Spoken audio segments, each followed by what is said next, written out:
ಶ್ರೀಗುರುಭ್ಯೋ ನಮಃ ಪರಮಗುರುಭ್ಯೋ ನಮಃ ಶ್ರೀಮದಾನಂದತೀರ್ಥಭಗವತ್ಪಾದಾಚಾರ್ಯಗುರುಭ್ಯೋ ನಮಃ ಹರಿ ಓಂ ನಾರಾಯಣಂ ಸುರಗುರುಂ ಜಗದೇಕನಾಥಂ ಭಕ್ತಪ್ರಿಯಂ ಸಕಲಲೋಕನಮಸ್ಕೃತಂಚ ತ್ರೈಗುಣ್ಯವರ್ಜಿತಮಜಂ ವಿಭುಮಾದ್ಯಮೀಶಂ ವಂದೇ ಭವಘ್ನಮರಾಸುರಸಿದ್ಧವಂದ್ಯಂ ನಾರಾಯಣಂ ನಮಸ್ಕೃತ್ಯ ನರಂ ಚೈವ ನರೋತ್ತಮಂ ದೈವೀಂ ಸರಸ್ವತೀಂ ವ್ಯಾಸಂ ತತೋ ಜಯಮುದೀರಯೇತ್ ಅಭ್ರಮಂ ಭಂಗರಹಿತಂ ಅಜಡಂ ವಿಮಲಂ ಸದಾ ಆನಂದತೀರ್ಥಮತುಲಂ ಭಜೆ ತಾಪತ್ರಯಾಪಹಂ ಯಸ್ಯ ವಾಕ್ ಕಾಮಧೇನುರ್ನಃ ಕಾಮಿತಾರ್ಥಾನ್ ಪ್ರಯಚ್ಛತಿ ಸೇವೇತಂ ಜಯಯೋಗೀಂದ್ರಂ ಕಾಮಬಾಣಚಿದಂ ಸದಾ ಶ್ರೀ ಸತ್ಯವರದುಗ್ಧಾಬ್ಧೇ ಉತ್ತಿತಾ ಜಗತೀತಲೆ ಸುಧಾ ಶ್ರೀ ಸತ್ಯಧರ್ಮಾಖ್ಯಾ ಪಾವಯೇ ಸ್ಮರತಃ ಸತಃ ಸತ್ಯಾಭಿಘ್ನಕರಾಬ್ಜೋತ್ಥಾನ್ ಪಂಚಾಶದ್ವರ್ಷಪೂಜಕಾನ್ ಸತ್ಯಪ್ರಮೋದತೀರ್ಥಾರ್ಯಾನ್ ನೌಮಿನ್ಯಾಯ ಸುಧಾರತಾನ್ ಆಪಾದಮೌಳಿಪರ್ಯಂತಂ ಗುರುಣಾಂ ಆಕೃತಿಂ ಸ್ಮರೇತ್ ತೇನ ವಿಘ್ನಾಃ ಪ್ರಣಶ್ಯಂತಿ ಸಿದ್ಧ್ಯಂತಿ ಚ ಮನೋರಥಾಃ ಶ್ರೀ ಸತ್ಯಾತ್ಮತೀರ್ಥ ಸ್ವಾಮಿ ಶ್ರೀಪಾದಗುರುಭ್ಯೋ ನಮಃ ಹರಿ ಓಂ. ಹಿಂದೆ ಸಂಜಯನನ್ನು ಉಪಪ್ಲಾವ್ಯ ನಗರಕ್ಕೆ ಕಳಿಸಿದರು. ಅಲ್ಲಿಂದ ಬಂದು ಅವನು ಅವರ ಸಂದೇಶವನ್ನು ನಾನು ಈಗ ಹೇಳೋದಿಲ್ಲ, ನನಗೆ ಬಹಳ ದೂರದಿಂದ ಬಂದು ನಾನು ದಣದಿದ್ದೇನೆ, ನಾನು ವಿಶ್ರಾಂತಿಗೆ ಹೋಗ್ತೇನೆ, ನನಗೆ ಅನುಮತಿ ಕೊಡು ಅಂತಂದು ಆ ಧೃತರಾಷ್ಟ್ರನಿಗೆ ಸಂಜಯ್ ಕೇಳಿದಾಗ ಆಯಿತು ನೀ ಹೋಗು ಅಂತ ಅವನನ್ನು ಕಳಿಸ್ತಾರೆ ಧೃತರಾಷ್ಟ್ರ. ಅವನಿಗೆ ಪಾಂಡವರು ಏನು ಹೇಳಿ ಕಳಿಸಿದ್ರು ಅಂತನ್ನುವ ಕುತೂಹಲ ಬಹಳ ಆಗಿದೆ. ಏನು ಮಾಡಿದ್ರೂ ನಿದ್ರೆ ಬರ್ತಾ ಇಲ್ಲ. ರಾತ್ರಿ ಸಮಯ ಬೇರೆ. ಆವಾಗ ಅಲ್ಲಿ ಒಬ್ಬ ದೂತನಿಗೆ ಹೇಳಿ ವಿದುರನನ್ನು ಕರೆಯೋದಕ್ಕೆ ಹೇಳ್ತಾನೆ. ಆ ಸಮಯಕ್ಕೆ ವಿದುರ ಓಡೋಡಿ ಬರ್ತಾನೆ. ಈ ಸಮಯದಲ್ಲಿ ನನ್ನ ಅಣ್ಣ ಕರೆಯುತ್ತಿದ್ದಾನೆ, ಏನಾಗಿದೆಯೋ ಏನೋ ಅಂತ ಅವನು ಓಡೋಡಿ ಬರ್ತಾನೆ. ಬಂದ ಕೂಡಲೇ ದ್ವಾರಪಾಲಕರಿಗೆ ಹೇಳ್ತಾನೆ, ವಿದುರ ಬಂದಿದ್ದೇನೆ ಅಂತ ಹೇಳು ಅಂತ ದ್ವಾರಪಾಲಕರಿಗೆ ಹೇಳಿದಾಗ ದ್ವಾರಪಾಲಕರು ಹೋಗಿ ಧೃತರಾಷ್ಟ್ರನಿಗೆ ಕೇಳ್ತಾರೆ, ವಿದುರ ಬಂದಿದ್ದಾನೆ, ನಿಮ್ಮ ಆಜ್ಞೆಗಾಗಿ ಕಾಯುತ್ತಿದ್ದಾನೆ ಅಂತ ಹೇಳಿದಾಗ ಅದೇ ರೀತಿ ಧೃತರಾಷ್ಟ್ರ ಅವನಿಗೆ ಯಾವಾಗಲೂ ಕೂಡ ಬರೋದಕ್ಕೆ ಅವಕಾಶ ಇದ್ದೇ ಇರುತ್ತದೆ. ಬರಬಾರ್ದು ಅಂತ ಯಾವ ಸಮಯಕ್ಕೂ ಅವನಿಗೆ ಅವಕಾಶ ಅನ್ನೋದು ಇರೋದೇ ಇಲ್ಲ. ಹಾಗಾಗಿ ಅವನು ಬರಬಹುದು ಅಂತ ದ್ವಾರಪಾಲಕನ ಹತ್ರ ಹೇಳಿ ಕಳಿಸ್ತಾನೆ. ಅದೇ ರೀತಿ ವಿದುರ ಬಂದು ನೋಡ್ತಾನೆ, ಯಾಕೆ ಏನಾಯಿತು, ಈ ಸಮಯಕ್ಕೆ ನನ್ನನ್ನು ಕರೆಯೋ ಕಾರಣ ಏನು ಅಂತ ವಿದುರ ಕೇಳಿದಾಗ ಧೃತರಾಷ್ಟ್ರ ಹೇಳ್ತಾನೆ, ಸಂಜಯೋ ವಿದುರ ಪ್ರಾಪ್ತೋ ಗರ್ಹಯಿತ್ವಾ ತು ಮಾಂಗತಃ ಅಜಾತಶತ್ರೋ ಶ್ವೋ ವಾಕ್ಯಂ ಸಭಾ ಮಧ್ಯೆ ಸವಕ್ಷ್ಯತಿ. ಸಂಜಯ ಬಂದು ನನಗೆ ಬಹಳವಾಗಿ ನಿಂದಿಸಿ ಅವನು ಸಭೆ ಮಧ್ಯದಲ್ಲಿ ನಾನು ಹೇಳ್ತೇನೆ, ನಾಳೆ ಸಭೆ ಮಧ್ಯದಲ್ಲಿ ನಾನು ಹೇಳ್ತೇನೆ ಅಂತಂದು ಅವನು ಹೋಗಿದ್ದಾನೆ. ಪಾಂಡವರ ಅಭಿಪ್ರಾಯ ಏನು ಅಂತನ್ನೋದು ನನಗೆ ಸರಿಯಾಗಿ ತಿಳಿದಿಲ್ಲ. ನಾನು ಬಹಳ ಚಿಂತಾಕ್ರಾಂತನಾಗಿದ್ದೇನೆ, ನನಗೆ ನಿದ್ದೆ ಬರ್ತಾ ಇಲ್ಲ. ಹಾಗಾಗಿ ನನಗೆ 4 ಮಾತುಗಳನ್ನು ಹೇಳು ಅಂತಂದು ಆ ವಿದುರನಿಗೆ ಕೇಳ್ತಾನೆ. ಅದಕ್ಕೆ ಆ ವಿದುರ, ಇದು ಬಹಳ ಅತ್ಯಂತ ಉಪಯುಕ್ತವಾದದ್ದು, ಇದೇ ವಿದುರ ನೀತಿ ಅಂತ. ನಾವು ಯಾವುದೇ ಶುಭಾಷಿತ ನೋಡಿದರೂ ಅದರಲ್ಲಿ ಅರ್ಧ ಭಾಗದಷ್ಟು ವಿದುರ ನೀತಿಯ ಬಗ್ಗೆ ಇದ್ದೇ ಇರುತ್ತೆ. ಇದರಲ್ಲಿ ಭಗವಂತನ ಬಗ್ಗೆ ನಮಗೆ ಹೇಳದಿದ್ದರೂ ಕೂಡ, ಆದರೆ ಭಗವಂತನ ಹತ್ತಿರ ಹೋಗೋದಕ್ಕೆ ಏನು ಮಾಡಬೇಕು, ಯಾವ ರೀತಿ ನಡ್ಕೋಬೇಕು ಜೀವನದಲ್ಲಿ ಅನ್ನೋದನ್ನು ಬಹಳವಾಗಿ ಇದರ ಧೃತರಾಷ್ಟ್ರ ನಿಮಿತ್ತ ಮಾತ್ರ ಅದೆಲ್ಲ ತಿಳಿಸಿದ್ದು ನಮಗೆ. ನಾವು ಜೀವನದಲ್ಲಿ ಹೀಗೆ ಇರಬೇಕು ಅಂತಂದು ವಿದುರ ತಿಳಿಸಿದ್ದಾನೆ. ಈ ವಿದುರ ನೀತಿಯನ್ನು ನಾವು ಪೂರ್ತಿಯಾಗಿ ಹೇಳ್ತಾ ಹೋದರೆ ಅದು ಒಂದು ವಾರನೂ ಸಾಕಾಗೋದಿಲ್ಲ, ಇನ್ನೂ ಜಾಸ್ತಿ ಬೇಕಾಗತ್ತೆ. ಈ ಸಮಯದಲ್ಲಿ ನಾವು ಎಷ್ಟಾಗತ್ತೋ ಅಷ್ಟು ಅದನ್ನು ತಿಳಿಯುವ ಪ್ರಯತ್ನವನ್ನು ಮಾಡೋಣ. ನಿದ್ದೆ ಬರ್ತಾ ಇಲ್ಲ ಅಂತಂದು ನಿದ್ದೆ ಬರಲಾರ್ದಕ್ಕೆ ನನ್ನನ್ನು ಕರೆಸಿದ್ದಿ, ಅಂದರೆ ನನ್ನ ಮಾತಿಂದ ನಿನಗೆ ನಿದ್ದೆ ಬರುತ್ತಾ? ಇದು ಎಂಥ ಅವಮಾನ. ನೀವು ಮಾತಾಡ್ತಿದ್ರೆ ನನಗೆ ಭಾಳ ನಿದ್ದೆ ಬರುತ್ತೆ ರೀ, ನೀವು ಮಾತಾಡಿದ್ದು ಗೊತ್ತಾಗಲ್ಲ, ಆ ಥರ ನಿಮ್ಗೆ ನಿದ್ದೆ ಬರುತ್ತೆ ಅಂತಂದರೆ ಅವಮಾನ ಅಂತ ಆಗತ್ತೆ. ಆದರೆ ಆ ವಿದುರ ಅವಮಾನ ಅಂತ ತಿಳ್ಕೊಳ್ಳೋದಿಲ್ಲ ಇದನ್ನು. ಬಹಳ ದಿವಸದಿಂದ ಆ ವಿದುರನು ಕಾಯ್ತಾ ಇರ್ತಾನೆ, ನನ್ನ ಅಣ್ಣನಿಗೆ ಏನಾದರೂ ಒಂದು ಹಿತನುಡಿಗಳನ್ನು ಹೇಳಬೇಕು ಅಂತಂದು ಕಾಯ್ತಾ ಇರ್ತಾನೆ. ಯಾವಾಗ ಏನೇ ಹೇಳಬೇಕು ಅಂತ ಹೋದರೂ ಆವಾಗ ಆ ಸಮಯಕ್ಕೆ ದುರ್ಯೋಧನ ಇದ್ದೇ ಇರ್ತಾನೆ. ಅವನು ವಿದುರ ಬಂದ ಅಂದ ತಕ್ಷಣ ಇವನ ಏನಾರು ಮತ್ತು ನಮ್ಮ ಅಣ್ಣಂಗೆ ಏನಾರು ಮಾತಾಡಿ ಮೋಹಗೊಳಿಸ್ತಾನೆ, ಇವನು ಬೈತಾ ಇರ್ತಾನೆ ಅವನು ಯಾವಾಗಲೂ. ಅದೇ ಇದು ಸರಿಯಾದ ಸಮಯ, ನೀನು ಹೇಳಿ ಕಳಿಸಿದ್ದಿ, ನಾನು ನಿನಗೆ ಉಪದೇಶವನ್ನು ಹೇಳ್ತೇನೆ ಅಂತಂದು ಆ ವಿದುರ ಹೇಳ್ತಾನೆ. ನಿದ್ದೆ ಬರದೇ ಇರೋದಕ್ಕೆ 4 ಕಾರಣಗಳನ್ನು ಮೊದಲು ವಿದುರ ಹೇಳ್ತಾನೆ. ಏನಂತಂದರೆ, ಅಭಿಯುಕ್ತಂ ಬಲವತ ದುರ್ಬಲಂ ಹೀನ ಸಾಧನಂ ಹೃತಸ್ವಂ ಕಾಮಿನಂ ಚೋರಂ ಆವಿಶಂತಿ ಪ್ರಜಾಗರಾಹ. ಏನು 4 ಕಾರಣಗಳು?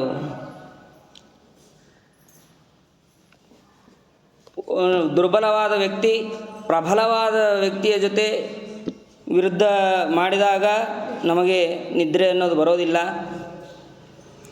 ಅಥವಾ ತನ್ನ ಸಂಪತ್ತು ಎಲ್ಲವನ್ನೂ ಕಳೆದುಕೊಂಡಾಗ ನಿದ್ರೆ ಅಂತ ಅನ್ನೋದು ಬರೋದಿಲ್ಲ. ಯಾರ್ದೋ ಮನೇಲಿ ಕಳ್ತನ ಆಯಿತು, ಅವರು ಇವತ್ತೆಲ್ಲ ಕಳ್ತನ ಆಯ್ತಪ್ಪ ಹಾಯಾಗಿ ನಿದ್ದೆ ಮಾಡಬೋದು ಅಂತ ನನ್ನ ಮಕ್ಕಳು ಅನ್ನೋದಿಲ್ಲ. ಭಾಳ ಚಿಂತಾಕ್ರಾಂತರಾಗಿ ಅವರು ಆ ಸಮಯದಲ್ಲಿ ಇರ್ತಾರೆ. ಮತ್ತು ಬಹಳ ಕಾಮವುಳ್ಳವರು ಕಾಮಿಕರು ಅವರು ಕೂಡ ನಿದ್ರೆಯನ್ನು ಮಾಡೋದಿಲ್ಲ. ಮತ್ಯಾರಪ್ಪ ಅಂತಂದರೆ ಚೋರರು.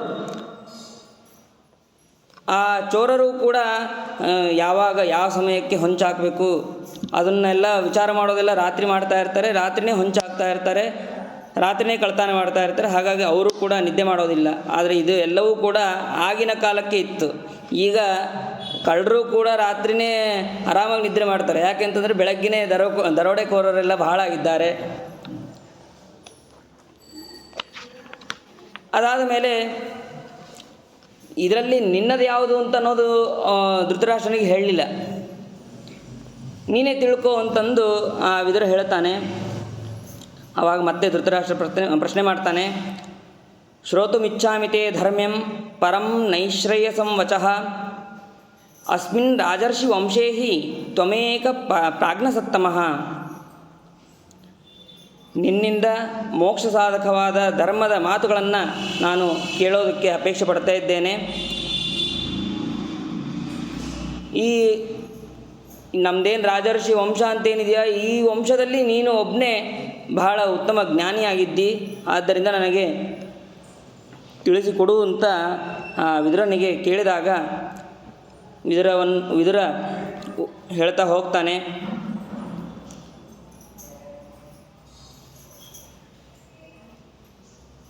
ಆನೃಶಂಸ್ಯಾದ್ ಅನುಕ್ರೋಶಾತ್ ಧರ್ಮಾತ್ ಸತ್ಯಾತ್ ಪರಾಕ್ರಮಾತ್ ಗುರುತ್ವಂ ತ್ವಯಿ ಸಂಪ್ರೇಕ್ಷ್ಯ ಬಹೂನ್ ಕ್ಲೇಶಾಂಸ್ತಿ ತಿತಿಕ್ಷತೆ.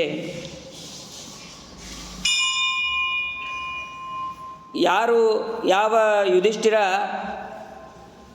ನಿನಗೆ ಮಗನಾಗಿ ಅದೃಷ್ಟದಿಂದ ದೊರಕಿದ್ದಾನೆ, ಅವನು ತನ್ನ ಕಾಂತಿ ತನ್ನ ಪ್ರಜ್ಞೆ ಅಷ್ಟೇ ಅಲ್ಲದೆ ಅವನು ಬಹಳ ಧರ್ಮಿಷ್ಠನಾಗಿದ್ದಾನೆ.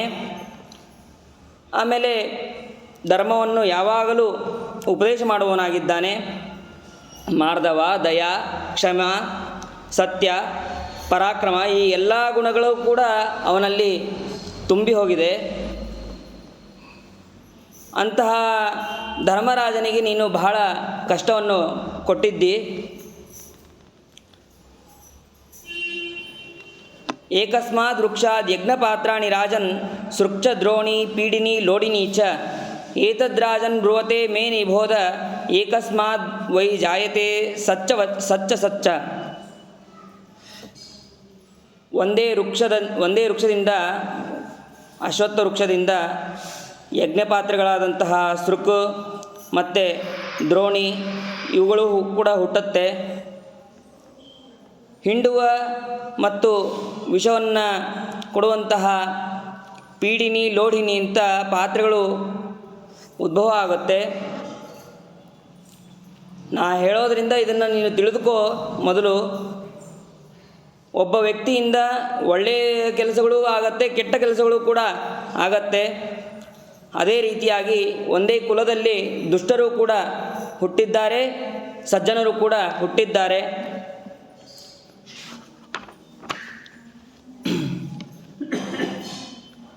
ಕ್ಷಿಪ್ರಂ ವಿಜಾನಾತಿ ಚಿರಂ ಶೃಣೋತಿ ವಿಜ್ಞಾಯ ಚಾರ್ಥಂ ಭಜತೆ ನ ಕಾಮಾನ್ ನಾಸಂಪೃಷ್ಟೋ ವಿಪಯುಂಕ್ತೆ ಪರಾರ್ಥೆ ತತ್ಪ್ರಜ್ಞಾನಾಂ ಪ್ರಥಮಂ ಪಂಡಿತಸ್ಯ.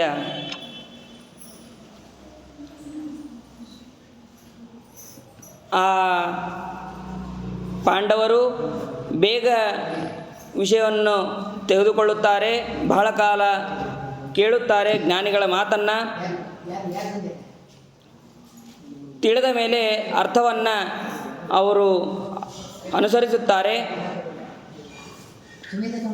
ಇನ್ನೊಬ್ಬರ ಅನುಮತಿ ಇಲ್ಲದೆ ಅವರ ವಸ್ತುವನ್ನು ಅವರು ಉಪಯೋಗಿಸೋದಿಲ್ಲ. ಇದು ಜ್ಞಾನಿಗಳ ಮೊದಲ ಲಕ್ಷಣ ಅಂತಂದು ವಿದುರ ಹೇಳ್ತಾನೆ. ಆದ ಮೇಲೆ ಅಕಾಮಾನ್ ಕಾಮಯತಿ ಯಕ್ಕಾಮಾಯಾನಾನ್ ಪರಿತ್ಯಜೇತ್ ಬಲವಂತಂಚ ಯೋ ದ್ವೇಷ್ಟಿ ತಮಾಹುರ್ ಮೂಢಚೇತಸಂ. ಯಾರನ್ನು ಇಷ್ಟಪಡಬೇಕೋ ಅವರನ್ನು ಇಷ್ಟಪಡೋದಿಲ್ಲ, ಯಾರನ್ನು ಇಷ್ಟಪಡಬಾರದೋ ಅವರನ್ನು ಇಷ್ಟಪಡುತ್ತಾನೆ. ತನ್ನ ಪತ್ನಿಯ ಮೊದಲಾದವರನ್ನು ಪರಿತ್ಯಾಗ ಮಾಡ್ತಾನೆ, ತನಗಿಂತ ಬಲಿಷ್ಠರಾದವರನ್ನು ದ್ವೇಷ ಮಾಡ್ತಾನೆ. ಅಂತಹವನು ಮಹಾಮೂರ್ಖ ಅಂತಂದು ಕರೆಯಲ್ಪಡುತ್ತಾರೆ. ಆಮೇಲೆ ಸಂಸಾರೇತಿ ಕೃತ್ಯಾನಿ ಸರ್ವತ್ರ ವಿಚಿಕಿತ್ಸತೆ ಚಿರಂಕರೋತಿ ಕ್ಷಿಪ್ರಾರ್ಥೆ ಸಮೂಢೋ ಭರತರ್ಷಭ. ಪುಣ್ಯಕರ್ಮಗಳನ್ನು ಇನ್ನೊಬ್ಬರಿಗೆ ಉಪದೇಶ ಮಾಡ್ತಾನೆ. ಎಲ್ಲ ವಿಷಯದಲ್ಲೂ ಅವನು ಸಂಶಯ ಹೊಂದುತ್ತಾನೆ. ಯಾವ ಕೆಲಸವನ್ನು ಬೇಗ ಮಾಡಬೇಕಾಗಿರುತ್ತದೋ ಅದನ್ನು ವಿಳಂಬವಾಗಿ ಮಾಡ್ತಾನೆ. ಅವನು ಮಹಾಮೂಢ ಅಂತಂದು ಕರೀತಾರೆ. ವಿದುರ ಹೇಳ್ತಾ ಇರೋದು ಎರಡು ರೀತಿ, ಒಂದು ಮೂಢರ ಲಕ್ಷಣ, ಒಂದು ಜ್ಞಾನಿಗಳ ಲಕ್ಷಣ. ಮೂಢರ ಲಕ್ಷಣ ಅದನ್ನು ನಾವು ಮಾಡಬಾರ್ದು ಅಂತ, ಜ್ಞಾನಿಗಳ ಲಕ್ಷಣ ಅಂತ ಏನು ಹೇಳಿರ್ತಾನೋ ಅದನ್ನು ನಾವು ಮಾಡಬೇಕು, ಆಚರಿಸಬೇಕು ಅಂತ ನಮಗೆ ಇಲ್ಲಿ ತಿಳಿಸ್ತಾ ಇದ್ದಾನೆ. ಶ್ರಾದ್ದಂ ಪಿತೃಭ್ಯೋ ನಾದತ್ತೆ ದೈವತಾನಿ ನಚಾರ್ಚತಿ ಸುರ್ಹುನ್ಮಿತ್ರಂ ನ ಭಜತೆ ತಮಾಹುರ್ ಮೂಢಲಕ್ಷಣಂ. ಯಾರು ಪಿತೃಗಳಿಗೆ ಶ್ರಾದ್ದವನ್ನು ಮಾಡೋದಿಲ್ಲ, ದೇವತೆಗಳನ್ನು ಮತ್ತು ಸಜ್ಜನರನ್ನು ಮಿತ್ರರನ್ನು ಯಾರು ಸೇವೆ ಮಾಡುವುದಿಲ್ಲ ಅಂತಹನು ಮೂಢ. ಏಕ ಪಾಪಾನಿ ಕುರುತೆ ಫಲಂ ಭುಂಕ್ತೆ ಮಹಾಜನಃ ಭೋಕ್ತಾರೋ ವಿಪ್ರಮುಚ್ಯಂತೆ ಕರ್ತಾ ದೋಷೇಣ ಲಿಪ್ಯತೆ. ಒಬ್ಬ ವ್ಯಕ್ತಿ ಪಾಪವನ್ನು ಮಾಡ್ತಾನೆ, ಅವನ ಸಂಘದಿಂದ ಎಲ್ಲ ಜನರು ಕೂಡ ಆ ಪಾಪದ ಕರ್ಮವನ್ನು ಅನುಭವಿಸುತ್ತಾರೆ.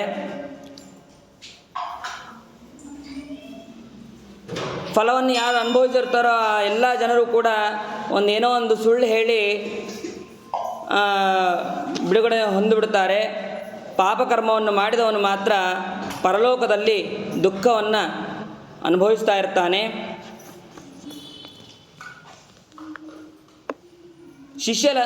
ಯಾರು ಶಿಷ್ಯನಲ್ಲೋ ಅವನಿಗೆ ಪಾಠ ಹೇಳಬಾರದು. ಯಾರು ಅಶಿಷ್ಯನಿಗೆ ಅಂದರೆ ಶಿಷ್ಯರ ಅಲ್ಲದೇ ಇರೋವನಿಗೆ ಪಾಠವನ್ನು ಮಾಡ್ತಾನೋ, ಅಷ್ಟೇ ಅಲ್ಲದೆ ನೀಚ ವ್ಯಕ್ತಿಯನ್ನು ಸೇವನೆ ಮಾಡ್ತಾನೋ ಅವನನ್ನು ಮೂಢ ಎಂದು ತಿಳಿಬೇಕು.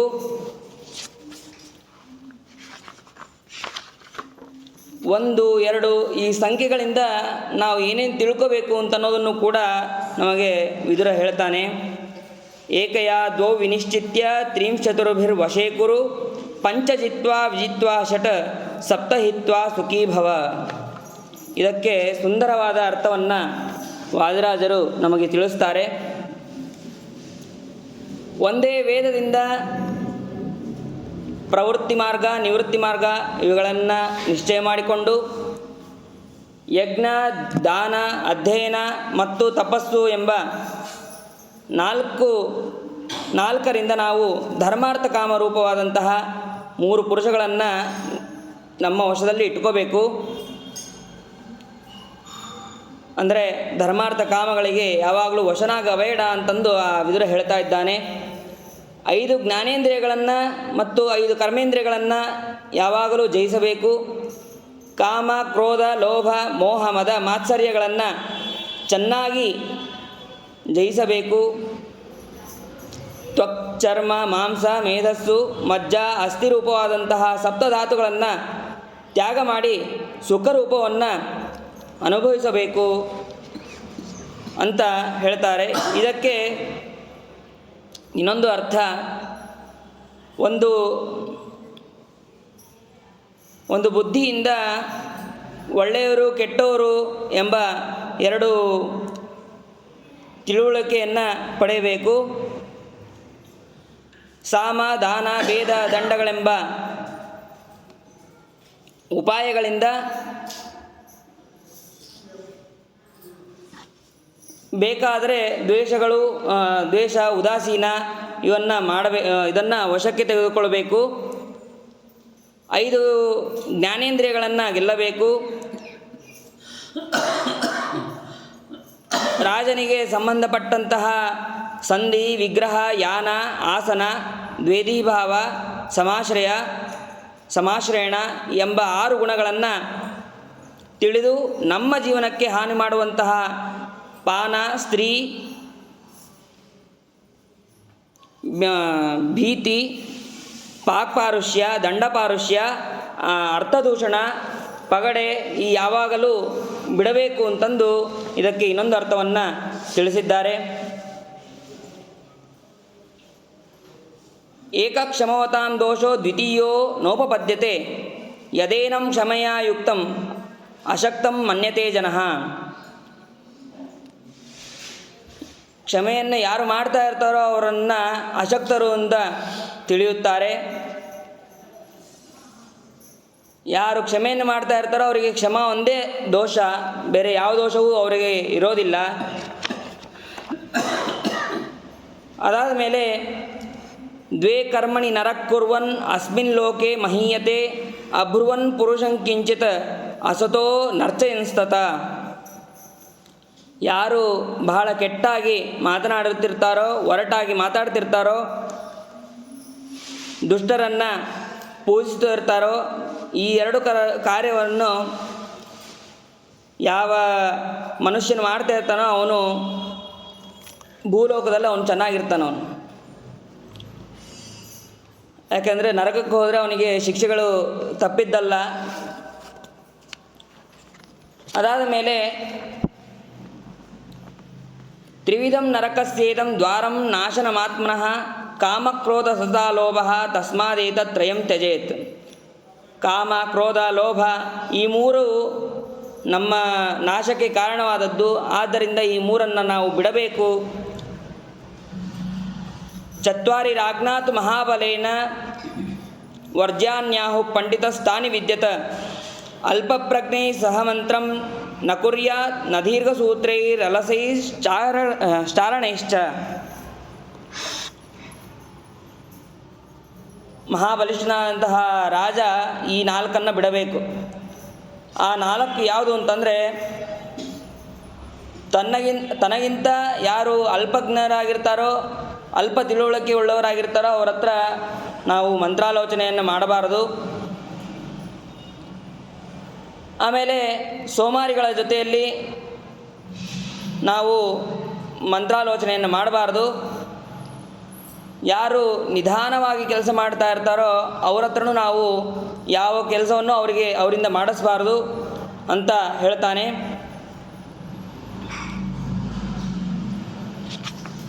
ಅದಾದ ಮೇಲೆ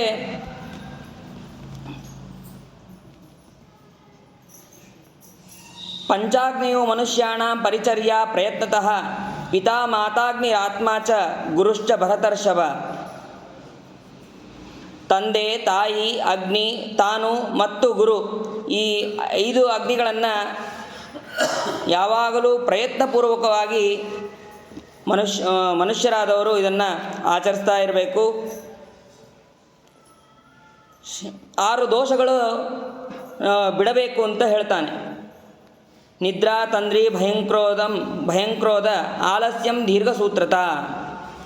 ನಿದ್ರಾ, ತೂಕಡಿಕೆ, ಭಯ, ಕ್ರೋಧ, ಆಲಸ್ಯ ಮತ್ತು ವಿಳಂಬ ಮಾಡೋದನ್ನು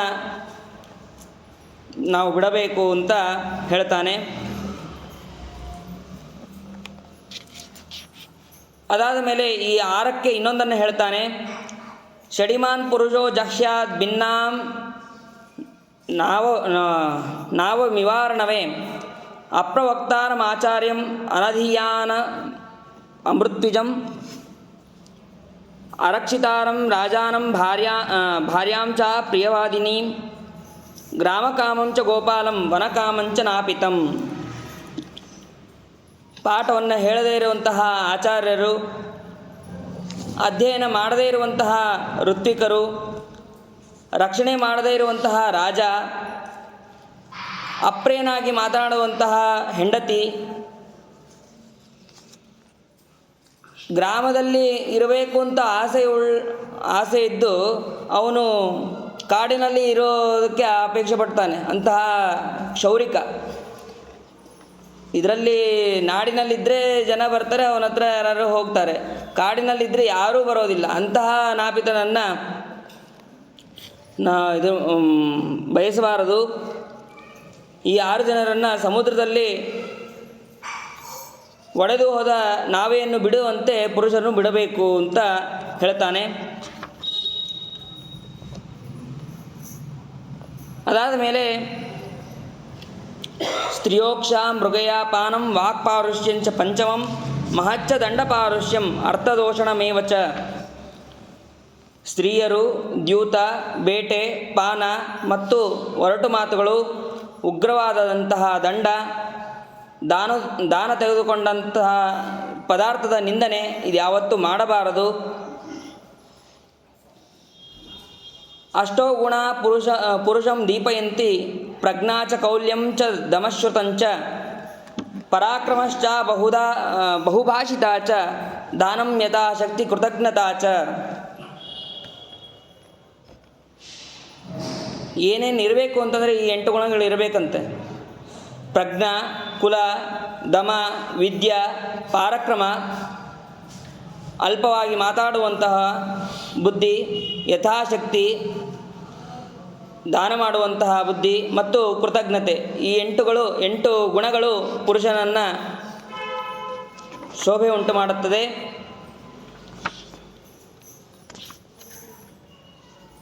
ಆಮೇಲೆ ನವದ್ವಾರಮಿದಂ ವೇಶ್ಮ ತ್ರಿಸ್ತೂಣಂ ಪಂಚಸಾಕ್ಷಿಕಂ ಕ್ಷೇತ್ರಜ್ಞಧಿಷ್ಠಿತಂ ವಿದ್ವಾನ್ ಯೋ ವೇದ ಸಪರಕ್ ಕವಿಃ.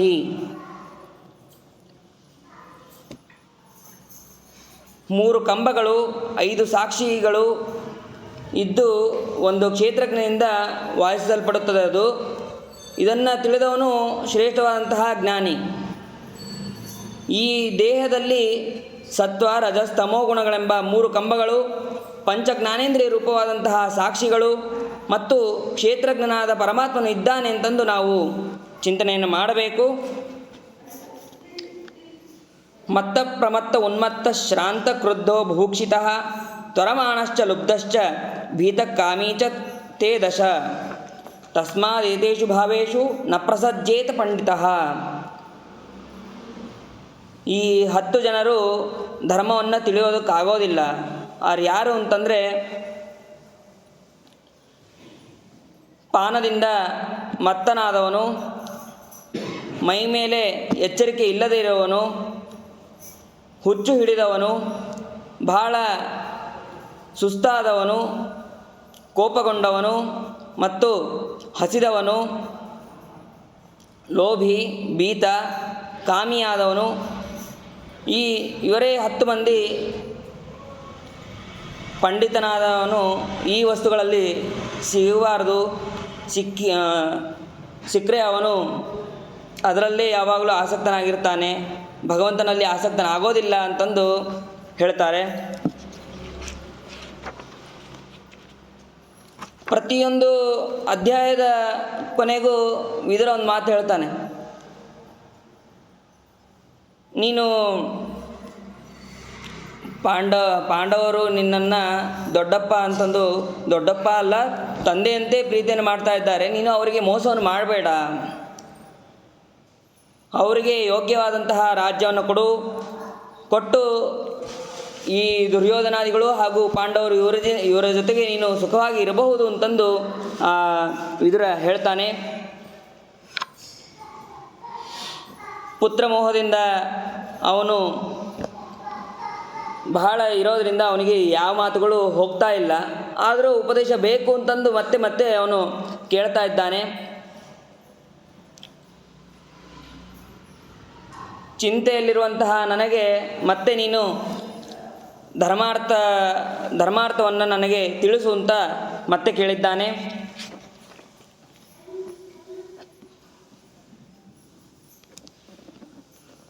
ಶುಭಂ ವಾ ಯದಿ ವಾ ಪಾಪಂ, ಪ್ರಿಯಂ ವಾ ಯದಿ ವಾ ಪ್ರಿಯಂ, ಅಪೃಷ್ಟ ಕಸ್ಯಚಿತ್ ಬ್ರೂಯಾತ್ ಯಸ್ಸ ಗಚ್ಚೇತ್ ಪರಾಭವಂ.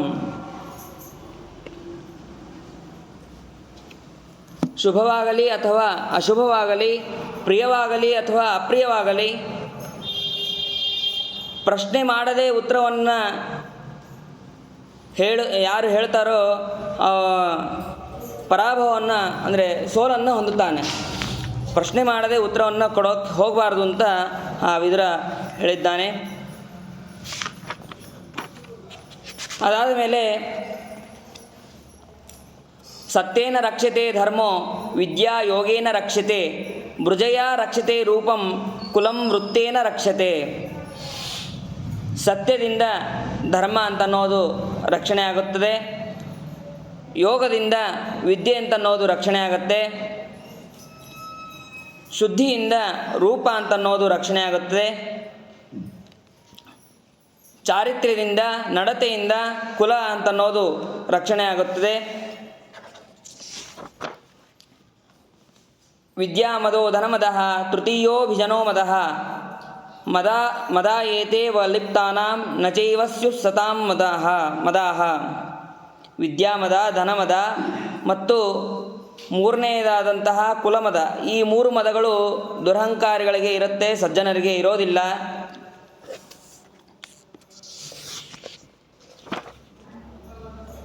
ಅದಾದ ಮೇಲೆ ಹರತಶರೀರಂ ಪುರುಷಸ್ಯ ರಾಜನ್ ಆತ್ಮ ನಿಯತೇಂದ್ರಿಯಾಣಸ್ಯ ಚಾಶ್ವಾಹ ತೈರಪ್ರಮತ್ತ ಕುಶಲ ಸದಶ್ವೈಃ ದಾಂತೈ ಸುಖಂ ಯಾತಿ ಸದೈವ ಧೀರಃ. ಇದನ್ನು ಮೇಲಿಂದ ಮೇಲೆ ನಮಗೆ ತಿಳಿಸ್ತಾನೆ ಇರ್ತಾರೆ. ಆತ್ಮಾನಂ ರಥಿನಂ ವಿದ್ಧಿ ಅಂತ ನಮಗೆ ತಿಳಿಸ್ತಾನೆ ಇರ್ತಾರೆ. ಅದೇ ರೀತಿ ವಿದುರನೂ ಕೂಡ ಇಲ್ಲಿ ತಿಳಿಸ್ತಾ ಇದ್ದಾನೆ. ಮನುಷ್ಯನ ಶರೀರವೇ ಒಂದು ರಥ, ಜೀವನೇ ರಥಿಕ, ಇಂದ್ರಿಯಗಳು ಅಶ್ವಗಳು. ಬಹಳ ಜೋಪಾನದಿಂದ ಇರುವವನು ಜ್ಞಾನಿ, ಧೀರನೂ ಆದಂತಹ ಪುರುಷನು ಚೆನ್ನಾಗಿ ಪಳಗಿದಂತಹ ಒಳ್ಳೆಯ ಅಶ್ವಗಳಿಂದ ಯಾವಾಗಲೂ ಸುಖವಾದ ಸಂಚಾರವನ್ನು ಬಯಸುತ್ತಾನೆ. ಅದಾದ ಮೇಲೆ ಅಭ್ಯಾವಹತಿ ಕಲ್ಯಾಣಂ ವಿವಿಧ ವಾಕ್ ಸುಭಾಷಿತ ಸೈವ ದುರ್ಭಾಷಿತ ರಾಜನ್ ಅನರ್ಥಾಯೋಪಪದ್ಯತೆ. ಚೆನ್ನಾಗಿ ಆಡಿದ ವಿವಿಧವಾದಂತಹ ಮಾತುಗಳು ಮಂಗಳವನ್ನು ಉಂಟು ಮಾಡುತ್ತದೆ. ಅದೇ ಮಾತುಗಳನ್ನೇನಾದರೂ ನಾವು ಕೆಟ್ಟದಾಗಿ ಹೇಳಿದರೆ ಅದು ಅನರ್ಥಕ್ಕೆ ಕಾರಣ ಆಗತ್ತೆ. ರೋಹತೆ ಸಾಯಕೈರ್ವಿದ್ಧಂ ವನಂ ಪರಶುನಾ ಹತಂ ವಾಚಾ ದುರುಕ್ತಂ ಭೀಭತ್ಸಂ ನ ಸಂರೋಹತಿ ವಾಕ್ಷತ್ತಮಂ. ಬಾಣಗಳಿಂದ ಮತ್ತು ಕೊಡೆಯಿಂದ ಕಡೆಯಲ್ಪಟ್ಟ ಬಾಣದಿಂದ ಹೊಡೆಸ್ಕೊಂಡಂತಹ ಯಾವ ವ್ಯಕ್ತಿ ಇರ್ತಾನೋ ಅವನು ಮತ್ತೆ ಬರೋದಿಲ್ಲ.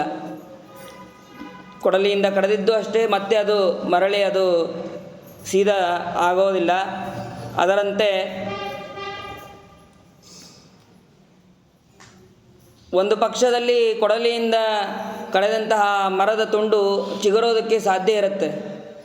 ಆದರೆ ಕೆಟ್ಟ ಮಾತನ್ನು ಆಡಿ ನಾವು ಯಾರಿಗಾದರೂ ಉಂಟಾದಂತಹ ಏನು ಭಯಂಕರವಾದ ನೋವಿರುತ್ತೋ ಆ ನೋವಾಗಲಿ, ದುಃಖ ಆಗಲಿ, ಗಾಯ ಆಗಲಿ, ಅದು ಮತ್ತೆ ವಾಪಸ್ ಬರೋದಕ್ಕೆ ಸಾಧ್ಯ ಇಲ್ಲ. ಆದ್ದರಿಂದ ಅಂತಹ ಮಾತುಗಳನ್ನು ಆಡಬಾರದು ಅಂತ ಹೇಳ್ತಾನೆ. ಮತ್ತೆ ಹೇಳ್ತಾನೆ ವಿದುರ, ಧರ್ಮದಿಂದ ಕೂಡಿದಂತಹ ಯುಧಿಷ್ಠಿರ 3 ಲೋಕಕ್ಕೂ ರಾಜನಾಗೋದಕ್ಕೆ ಯೋಗ್ಯತೆ ಅವನಿಗಿದೆ. ಅವನಿಗೆ ತನ್ನ ತೇಜಸ್ಸು, ತನ್ನ ಪ್ರಜ್ಞೆ ಇವೆಲ್ಲವೂ ಧರ್ಮದಿಂದ ಕೂಡಿದವನಾಗಿದ್ದಾನೆ. ಅವನಿಗೆ ನಿನ್ನ ಈ ರಾಜ್ಯವನ್ನು ಅವನಿಗೆ ಕೊಡು ಅಂತ ಮತ್ತೆ ಹೇಳ್ತಾನೆ. ಈ ವಿಷಯದಲ್ಲಿ ನಿಮಗೆ ಒಂದು ಕಥೆಯನ್ನು ಹೇಳ್ತೇನೆ, ಅದನ್ನು ಕೇಳು ಅಂತ ವಿದುರ ಹೇಳ್ತಾನೆ. ಹಿಂದೆ ಕೇಶಿನಿ ಸಲುವಾಗಿ ವಿರೋಚನ ಮತ್ತು ಸುಧನ್ವರಿಗೆ ಒಂದು ಸಂವಾದ ಆಗುತ್ತೆ. ಅದನ್ನು ನಾನು ನಿನಗೆ ಹೇಳ್ತೇನೆ, ಕೇಳು ಅಂತ ವಿದುರ ಹೇಳ್ತಾನೆ. ಸ್ವಯಂವರಕ್ಕಾಗಿ ಆ ಕೇಶಿನಿ ಬಂದಿರ್ತಾಳೆ. ದ್ವಿತೀಯ ವಂಶದಲ್ಲಿ ಹುಟ್ಟಿದಂತಹ ವಿರೋಚನ ಕೇಶಿನಿಯನ್ನು ಪಡೆಯಬೇಕು ಎಂಬ ಇಚ್ಛೆಯಿಂದ ಅವನು ಅಲ್ಲಿ ಬರ್ತಾನೆ. ಬಂದಾಗ ಆ ವಿರೋಚನನಿಗೆ ಪ್ರಶ್ನೆ ಮಾಡ್ತಾಳೆ ಕೇಶಿನಿ, ಬ್ರಾಹ್ಮಣರು ಶ್ರೇಷ್ಠರೋ ಅಥವಾ ದೈತ್ಯರು ಶ್ರೇಷ್ಠರೋ ಅಂತ. ಈ ಪ್ರಶ್ನೆಯನ್ನು ಮಾಡಿದಾಗ ಆವಾಗ ನಾಳೆ ಇದೇ ಸಮಯಕ್ಕೆ, ನಾಳೆ ಬೆಳಗ್ಗೆ ಸುಧನ್ವನು ಬರ್ತಾನೆ. ಅವನಿಗೆ ಈ ಪ್ರಶ್ನೆಯನ್ನು ಕೇಳಿ ಪರಿಹರಿಸ್ಕೊಳ್ಳೋಣ ಅಂತ ವಿರೋಚನ ಹಾಗೂ ಕೇಶಿನಿ ಇಬ್ಬರು ಹೇಳ್ತಾರೆ. ಆ ಸಮಯದಲ್ಲಿ ವಿರೋಚನ ಇದ್ದವನು ಕಶ್ಯಪರ ಪುತ್ರರಾದಂತಹ ನಾವು ಶ್ರೇಷ್ಠರು ಅಂತ ಅವನು ಅಲ್ಲಿ ಹೇಳ್ಕೊತಾನೆ. ನಾವು ಬಹಳ ಶ್ರೇಷ್ಠರು, ಅಷ್ಟೇ ಇರದೆ ನಾವೇ ಸಜ್ಜನರು ಅಂತ ಆ ವಿರೋಚನ ಹೇಳ್ಕೊತಾನೆ. ಈ ಲೋಕಗಳೆಲ್ಲವೂ ಕೂಡ ನಮಗೋಸ್ಕರನೇ ಇದೆ ಅಂತ, ನಮ್ಮ ಮುಂದೆ ದೇವತೆಗಳು ಯಾರೂ ಲೆಕ್ಕಕ್ಕಿಲ್ಲ ಅಂತ ಆ ವಿರೋಚನ ಹೇಳ್ತಾನೆ. ಸರಿ ಅಂತಂದು ಮರುದಿನ ಪ್ರಾತಃ ಕಾಲದಲ್ಲಿ ಸುಧನ್ವ ಹಾಗೂ ವಿರೋಚನ ಕೇಶಿನಿ ಇದ್ದ ಜಾಗಕ್ಕೆ ಅವರಿಬ್ಬರು ಬರ್ತಾರೆ. ಬಂದಾಗ ಅಲ್ಲಿ ಅದೇ ಪ್ರಶ್ನೆಯನ್ನೇ ಸುಧನ್ವನಿಗೆ ಕೇಳಿದಾಗ ಅವನು ಹೇಳ್ತಾನೆ, ಇದಕ್ಕೆ ಸರಿಯಾದ ಉತ್ತರವನ್ನು ಕೊಡೋರು ಒಬ್ಬರಿದ್ದಾರೆ, ಅವರನ್ನು ಕೇಳೋಣ ಅಂತ. ಯಾರು ಅಂತಂದರೆ ವಿರೋಚನನ ತಂದೆ ಪ್ರಹ್ಲಾದರಾಜರು. ಅವರು ಯಾವಾಗಲೂ ಸತ್ಯವಾದಂತಹ ಮಾತನ್ನೇ ಆಡುವವರು. ಅವರನ್ನು ಕೇಳಿದರೆ ಸರಿಯಾದ ಉತ್ತರವನ್ನೇ ಅವರು ಕೊಡ್ತಾರೆ. ಇಷ್ಟೇ ಅಲ್ಲದೆ ಆ ಸುಧನ್ವ ಬಂದ ಕೂಡಲೇ ಆ ಕೇಶಿನಿ ಇದ್ದವಳು ಆ ಬ್ರಾಹ್ಮಣನಿಗೆ ಯಾವ ಸತ್ಕಾರವನ್ನು ಮಾಡಬೇಕೋ ಅದನ್ನು ಅವಳು ಮಾಡಿದ್ದಾಳೆ. ಪ್ರಹ್ಲಾದನ ಹತ್ರ ಅಲ್ಲಿ ಅವರು 3 ಜನ ಸೇರಿ ಅಲ್ಲಿ ಬರ್ತಾರೆ. ಬರುವ ಸಂದರ್ಭದಲ್ಲಿ ಆ ಕೇಶಿನಿ ಪಾದ ಪ್ರಕ್ಷಾಳನೆ ಮಾಡುವ ಸಂದರ್ಭದಲ್ಲಿ ನಾನು ಬ್ರಾಹ್ಮಣ, ನಾನು ಶ್ರೇಷ್ಠನಾಗಿದ್ದೇನೆ ಅಂತ ಸುಧನ್ವ ಹೇಳ್ತಾನೆ. ನನ್ನ ಸಮವಾದ ಆಸನದಲ್ಲಿ ನೀನು ಕೂಡಬಾರದು, ನೀನು ಕೆಳಗೆ ಕೂತ್ಕೋ ಅಂತಂದು ಆ ವಿರೋಚನನಿಗೆ ಹೇಳಿದಾಗ ವಿರೋಚನ ಹೇಳ್ತಾನೆ, ನಿನಗೆ ಮಣೆ ಅಥವಾ ಕೂರ್ಚೆ, ದರ್ಭಾಸನ ಇವೇ ಯೋಗ್ಯವಾದದ್ದು. ಇಲ್ಲಿ ಯಾರೂ ಮಣೆ ಆಗಲಿ ಅಥವಾ ಕೂರ್ಚೆ ಆಗಲಿ ಯಾರೂ ತಂದು ಕೊಡೋದಿಲ್ಲ. ಹಾಗಾಗಿ ನೀನು ಇಲ್ಲಿ ನನ್ನ ಸಮವಾಗಿ ಕುಳೋದಕ್ಕೆ ಅರ್ಹನಲ್ಲ ಅಂತ ಹೇಳಿದಾಗ ಅದಕ್ಕೆ ಸರಿಯಾದ ಪ್ರಶ್ನೆಯನ್ನು ಮಾಡಿದ್ದು, ಇದನ್ನು ನಿನ್ನ ತಂದೆ ಹತ್ತಿರನೇ ಕೇಳೋಣ ಅಂತ ಹೇಳಿ ಅವರಿಬ್ಬರು ಅಲ್ಲಿ ಬರ್ತಾರೆ. ಆವಾಗ ಪ್ರಹ್ಲಾದನಿಗೂ ಆಶ್ಚರ್ಯ ಆಗುತ್ತೆ. ಇವರಿಬ್ಬರನ್ನ ಎಂದೂ ಒಟ್ಟಿಗೆ ನೋಡೇ ಇರೋದಿಲ್ಲ, ಇವ್ರು ಯಾಕೆ ಒಟ್ಟಿಗೆ ಬರ್ತಾ ಇದ್ದಾರೆ, ಏನಾಗಿದೆಯೋ ಏನೋ ಅಂತ ಪ್ರಹ್ಲಾದನಿಗೂ ಕೂಡ ಆಶ್ಚರ್ಯ ಆಗುತ್ತೆ. ಇಮೌತೌ ಸಂಪ್ರದೃಶ್ಯತೆ ಯಾಭ್ಯಾಮ್ನ ಚರಿತಂ ಸಹ ಆಶೀವಿಷಾವಿವ ಕ್ರುದ್ಧ ಏಕಮಾರ್ಗ ವಿಹಾಗತೌ. ಯಾವತ್ತೂ ಒಟ್ಟಿಗೆ ಸಂಚರಿಸದೇ ಇರುವಂತಹ ಇವರು ಬಹಳ ಕೋಪಗೊಂಡಂತಹ ಸರ್ಪದಂತೆ ಒಂದೇ ಮಾರ್ಗದಲ್ಲಿ ನೋಡಿ ಅವನು ಬಹಳ ಆಶ್ಚರ್ಯಪಟ್ಟಿದ್ದಾನೆ. ತಕ್ಷಣ ವಿರೋಚನಿಗೆ ಕೇಳ್ತಾನೆ, ಏನು ಇಬ್ಬರು ಒಟ್ಟಿಗೆ ಬಂದಿದ್ದೀರಿ,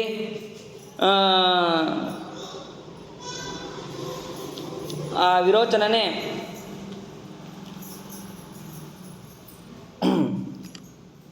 ವಿರೋಚನಿಗೆ ಪ್ರಶ್ನೆ ಕೇಳ್ತಾನೆ, ನೀವಿಬ್ಬರು ಒಟ್ಟಿಗೆ ಬಂದಿದ್ದೀರಿ, ಏನು ಇಬ್ಬರ ಸುಖಕ್ಕೆ ಕಾರಣ ಏನು ಅಂತ ಪ್ರಹ್ಲಾದರಾಜ ಕೇಳಿದಾಗ, ಸಖ್ಯ ಆಯಿತಾ ಏನು ಅಂತ ಕೇಳಿದಾಗ ಅದಕ್ಕೆ ವಿರೋಚನ ಹೇಳ್ತಾನೆ, ನನಗೆ ಸುಧನ್ವನ ಜೊತೆ ಏನು ಸಖ್ಯ ಆಗಿಲ್ಲ, ನಮ್ಮ ಪ್ರಾಣವನ್ನು ಪಣಕ್ಕೆ ಇಟ್ಟು ನಾವು ಇಬ್ಬರು ಇಲ್ಲಿ ನಿನ್ನನ್ನು ಒಂದು ಪ್ರಶ್ನೆಯನ್ನು ಕೇಳೋದಕ್ಕೆ ಬಂದಿದ್ದೇವೆ. ಹಾಗಾಗಿ ಸರಿಯಾದ ಸತ್ಯವಾದ ಉತ್ತರವನ್ನು ಕೊಡಬೇಕು ಅಂತ ಹೇಳಿದಾಗ ಅಲ್ಲಿ ಆ ಪ್ರಹ್ಲಾದರಾಜನು ಕೂಡ ಸುಧನ್ವನ ಆಗಮನದಿಂದ ತಕ್ಷಣ ಅವನಿಗೆ ಯೋಗ್ಯವಾದಂತಹ ಉದಕ ಮಧುಪರ್ಕ ಇವುಗಳನ್ನು ಕೊಟ್ಟು ಪಾದಪ್ರಕ್ಷಾಲನೆಗಳನ್ನು ಮಾಡಿ ಅವನಿಗೆ ಶ್ರೇಷ್ಠವಾದಂತಹ ನಿನಗೆ ಯೋಗ್ಯವಾದಂತಹ ಒಂದು ಆಕಳು ನಿನ್ನ ಸಲುವಾಗಿ ಕಾಯ್ತಾ ಇದೆ, ಅಂದರೆ ದಾನ ಮಾಡೋದಕ್ಕೆ ಸಿದ್ಧವಾಗಿದೆ ಅಂತ ಪ್ರಹ್ಲಾದರಾಜ ಹೇಳ್ತಾನೆ. ಒಂದು ಮಾತು ಹೇಳ್ತಾನೆ ಪ್ರಹ್ಲಾದ, ನೀವಿಬ್ಬರೇ ಬಂದಿದ್ದೀರಿ, ಸಾಕ್ಷಿಯನ್ನಾಗಿ ನನ್ನ ಮಗನನ್ನು ಕರೆದುಕೊಂಡು ಬಂದಿದ್ದಿ, ಇಲ್ಲಿ ಹೇಗೆ ನಾ ಹೇಳಿದ್ದು ನನ್ನ ಪರವಾಗಿ ಅಥವಾ ನನ್ನ ಮಗನ ಪರವಾಗಿ ಹೇಳಿದರೆ ಅದು ಸುಳ್ಳು ಅಂತಾಗತ್ತೆ, ನಿನ್ನ ಪರವಾಗಿ ಹೇಳಿದರೆ ಅದಕ್ಕೆ ತಕ್ಕ ಸಾಕ್ಷಿ ಇಲ್ಲ ಅಂತ ಹೇಳಿ ಸೂರ್ಯನ ಜೊತೆಗೆ ಒಬ್ಬ ಇರುವಂತಹ ಹಂಸ ಅಂತ ಅವನನ್ನು ಕರೀತಾರೆ ಪ್ರಹ್ಲಾದರಾಜರು. ಆವಾಗ ಆ ಹಂಸ ಅಂತಂದರೆ ವಾದಿರಾಜರು ಹೇಳುವುದು ಸನ್ಯಾಸಿಗಳ ಒಂದು ಪ್ರಭೇದ ಅಂತಂದು ಆ ವಾದಿರಾಜರು ತಿಳಿಸ್ತಾರೆ. ಪ್ರಹ್ಲಾದ ಇದು ಹಂಸನಿಗೆ ಪ್ರಶ್ನೆಯನ್ನು ಮಾಡ್ತಾನೆ, ಯಾವುದನ್ನು ನಾವು ಸತ್ಯವಾಗಿ ಹೇಳಬೇಕು, ಆಮೇಲೆ ಯಾರು ಸತ್ಯವನ್ನು ನುಡಿಯೋದಿಲ್ಲೋ ಅಥವಾ ಸುಳ್ಳನ್ನು ಯಾರು ಹೇಳ್ತಾನೋ ಅವರಲ್ಲಿ ಉತ್ತಮರು ಅಧಮರನ್ನು ನಾನು ತಿಳಿಯೋದಕ್ಕೆ ಸಾಧ್ಯ ಇಲ್ಲ. ಆದ್ದರಿಂದ ನಾನು ನಿನ್ನನ್ನು ಕೇಳ್ತಾ ಇದ್ದೇನೆ, ಅದಕ್ಕೆ ಸರಿಯಾದ ಉತ್ತರವನ್ನು ಕೊಡು ಅಂತ ಅವನಿಗೆ ಹೇಳ್ತಾನೆ. ಆವಾಗ ಆ ಪ್ರಶ್ನೆಯನ್ನು ಕೇಳಿದಾಗ ಹಂಸ ಹೇಳುತ್ತೆ, ಯಾರು ಧರ್ಮ ಗೊತ್ತಿದ್ದರೂ ಸುಮ್ಮನೆ ಧ್ಯಾನ ಮಾಡುವವರಂತೆ ಕುಳಿತಿರ್ತಾರೋ ಅವರ ಪುಣ್ಯದ ಅರ್ಧ ಭಾಗವನ್ನು ಪ್ರಶ್ನೆಯನ್ನು ಯಾರು ಮಾಡಿರ್ತಾರೋ ಅವನು ತಗೋತಾನೆ ಅವನ ಪುಣ್ಯವನ್ನು. ಇನ್ನೂ ಕಾಲಭಾಗವು ಅವರಲ್ಲಿ ಯಾರು ಅಪಕಾರ ಮಾಡಿರ್ತಾರೋ ಅವರಿಗೆ ಸೇರುತ್ತೆ. ನಿಂದನೀಯವಾದ ಯಾರು ನಿಂದನೆಗೆ ಯೋಗ್ಯರಾಗಿರ್ತಾರೋ ಅವರನ್ನು ನಿಂದನೆ ಮಾಡದೇ ಇದ್ದರೆ ಅವರಿಗೆ ಕಾಲು ಭಾಗ ಸೇರುತ್ತೆ ಅಂತ ಆ ಹಂಸ ಹೇಳುತ್ತೆ. ನೀನು ಸರಿಯಾಗಿ ಯೋಚನೆಯನ್ನು ಮಾಡಿ ನೀನು ಉತ್ತರವನ್ನು ಕೊಡು ಅಂತ ಮತ್ತೆ ಅದು ಪ್ರಹ್ಲಾದನಿಗೆ ಹೇಳಿದಾಗ ಪ್ರಹ್ಲಾದರು ಬಹಳ ವಿಚಾರ ಮಾಡಿ ಸತ್ಯವನ್ನೇ ಹೇಳಬೇಕು, ಧರ್ಮವನ್ನು ಉಳಿಸಬೇಕು ಅಂತಂದು ಅವರು ಹೇಳ್ತಾರೆ. ಅಂಗಿರಸ ಋಷಿಗಳು ನನಗಿಂತ ಶ್ರೇಷ್ಠರಾದವರು, ಸುಧನ್ವನ ತಾಯಿಯು ನಿನ್ನ ತಾಯಿಗಿಂತ ಶ್ರೇಷ್ಠರಾದವಳು, ಆದ್ದರಿಂದ ನಿನಗಿಂತ ಅಂದರೆ ವಿರೋಚನನಿಗಿಂತ ಸುಧನ್ವನು ಬಹಳ ಶ್ರೇಷ್ಠವಾಗಿದ್ದಾನೆ ಅಂತಂದು ನೀನು ಪಣದಲ್ಲಿ ಬಹಳ ಸೋತಿದ್ದಿ ಅಂತ ವಿರೋಚನಿಗೆ ಹೇಳ್ತಾನೆ. ಹೇಳಿದ ಕೂಡಲೇ ಆ ವಿರೋಚನ ಅದು ಸೋತಿದ್ದಾನೆ ಅಂತ ಹೇಳಿದ ಕೂಡಲೇ ಸುಧನ್ವನಿಗೆ ಪ್ರಶ್ನೆ ಮಾಡ್ತಾನೆ ಪ್ರಹ್ಲಾದರಾಜ ಕೇಳ್ತಾನೆ, ನನ್ನ ಮಗನನ್ನು ನೀನು ಕರೆದುಕೊಂಡು ಹೋಗಬೇಡ, ನನ್ನ ಮಗನನ್ನು ನನಗೆ ಕೊಡು ಅಂತ ಪ್ರಹ್ಲಾದ ರಾಜ ಕೇಳ್ತಾನೆ. ಸುಧನ್ವನು ಕೂಡ ಅದಕ್ಕೆ ಹೇಳ್ತಾನೆ, ಯಾವ ಧರ್ಮವನ್ನು ನೀನು ಆಶ್ರಯಿಸಿದೆಯೋ, ಯಾವ ಕಾರಣದಿಂದ ನೀನು ಅಂದರೆ ಪುತ್ರ ವ್ಯಾಮೋಹದಿಂದ ನೀನು ಸುಳ್ಳು ಹೇಳದೆ ನಿಜವನ್ನು ಹೇಳಿದ್ದೀಯೋ, ಸತ್ಯವನ್ನು ಹೇಳಿದ್ದೀಯೋ, ಆದ್ದರಿಂದ ನಿನ್ನ ಮಗನಾದಂತಹ ಈ ವಿರೋಚನನ್ನು ನಾನು ಮತ್ತೆ ನಿನಗೆ ಕೊಡುತ್ತೇನೆ ಅಂತ ಹೇಳಿ ಸುಧನ್ವನು ಹೋಗ್ತಾನೆ. ಇದರಿಂದ ನಾವೇನು ತಿಳ್ಕೋಬೇಕು ಅಂತಂದರೆ, ಭೂಮಿ ವಿಷಯದಲ್ಲಿ ಯಾವತ್ತೂ ನಾವು ಸುಳ್ಳು ಹೇಳಬಾರದು. ಮಕ್ಕಳ ಹಿತಕ್ಕಾಗಿ ಏನೂ ಮಾಡದೆ ಮಂತ್ರಿಗಳ ಜೊತೆಯಲ್ಲಿ ನಾಶವನ್ನು ಹೊಂದಬೇಡ. ನೀನು ಧರ್ಮರಾಜಾದಿಗಳಿಗೆ, ಪಾಂಡವರಿಗೆ ನೀನು ರಾಜ್ಯವನ್ನು ಕೊಡು ಅಂತ ಅವನು ಹೇಳ್ತಾ ಇದ್ದಾನೆ. ಅದಾದ ಮೇಲೆ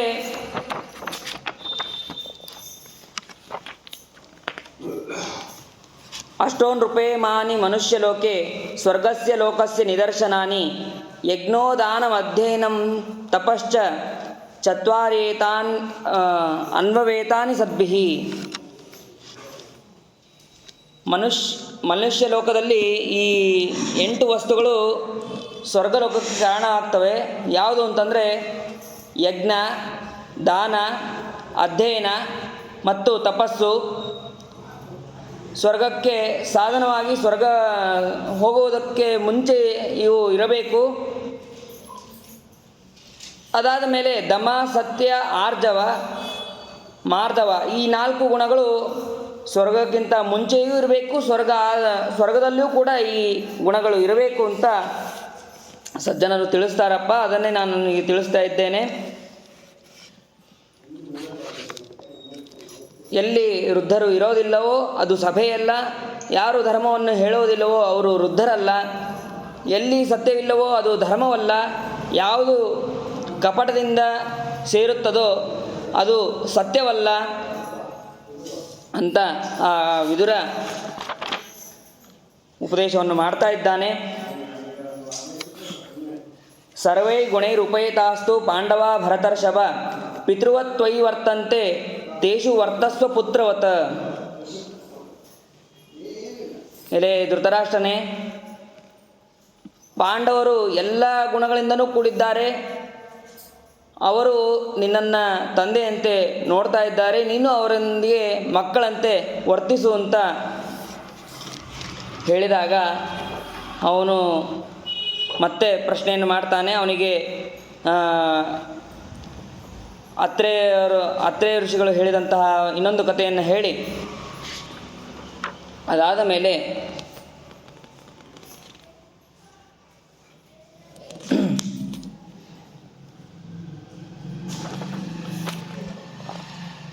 ಬ್ರಾಹ್ಮಣರು, ಗೋವುಗಳು, ಜ್ಞಾತಿಗಳು, ಶಿಶುಗಳು, ಸ್ತ್ರೀಯರು ಮತ್ತು ಯಾರು ಅನ್ನವನ್ನು ಊಟ ಮಾಡುತ್ತಾರೆಯೋ ಅವರು ಮತ್ತು ಶರಣಾಗತರು, ಇಷ್ಟಜನರು ಅವಧ್ಯರಾಗುತ್ತಾರೆ ಅಂತ ತಿಳಿಸ್ತಾರೆ. ಅದಾದ ನಂತರ ನೀನು ಪಾಂಡವ ಪುತ್ರರ ಜೊತೆಯಲ್ಲಿ ಸಂಧಿಯನ್ನು ಮಾಡಿಕೋ, ಶತ್ರುಗಳು ನಿಮ್ಮಿಬ್ಬರ ನಡುವೆ ಛಿದ್ರವನ್ನು ಬಯಸೋದು ಬೇಡ. ಪಾಂಡವರೆಲ್ಲರೂ ಕೂಡ ಏನಾಗಿದ್ದಾರೆ, ಸತ್ಯದಲ್ಲಿ ಸ್ಥಿರರಾಗಿದ್ದಾರೆ. ನೀನು ದುರ್ಯೋಧನನ್ನು ಸನ್ಮಾರ್ಗದಲ್ಲಿ ಇರೋದಕ್ಕೆ ಪ್ರಯತ್ನ ಮಾಡು ಅಂತ ಹೇಳಿದಾಗ ಅದನ್ನು ಅವನು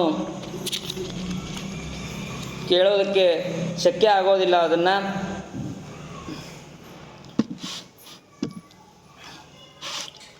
ಅದಾದ ಮೇಲೆ ಮತ್ತೆ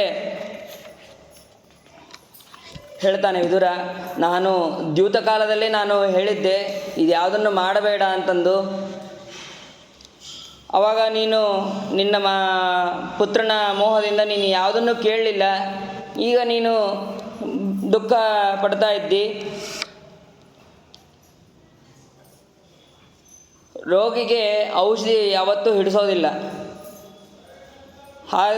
ಹಾಗೇ ಅದೇ ರೀತಿ ನಾನು ಹೇಳೋ ಮಾತುಗಳು ಕೂಡ ನಿನಗೆ ಈಗ ಯೋಗ್ಯ ಅಂತ ಅನಿಸೋದಿಲ್ಲ. ನಿನಗೆ ಹಿಡಿಸೋದಿಲ್ಲ.